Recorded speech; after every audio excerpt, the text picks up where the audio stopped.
Patay sa pamamaril ang isang lalaking empleyado ng Kamara. Ang krimen nangyari sa gitna ng selebrasyon ng kaarawan ng kanyang anak. Balitang hatid ni James Agustin.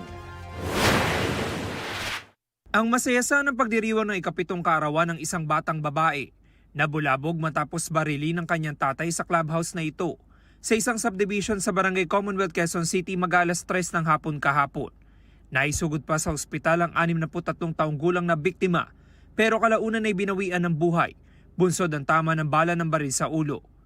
Kinumpirma ng Quezon City Police District na empleyado ng Kamara ang biktima.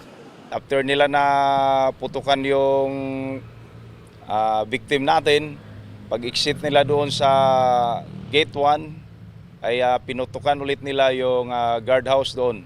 Sa imbestigasyon ng pulisya, napag-alaman na pasado alas 12 pa lang ng tanghali ay pumasok na sa gate 2 ng subdivision ng dalawang salari na nakasakay sa motorsiklo.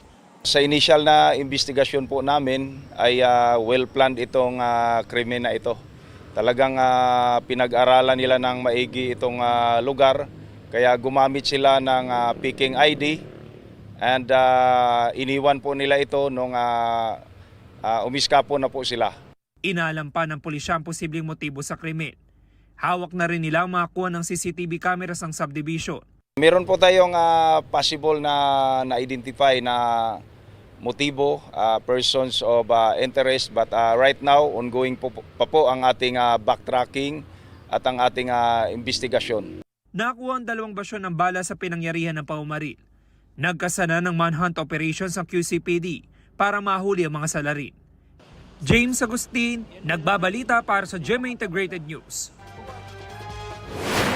Nagpaabot ng pakikiramay si House Speaker Martin Romualdez sa mga naulila ng pinatay na empleyado. Kinundin na rin ng Kamara ang pagpatay sa kanya.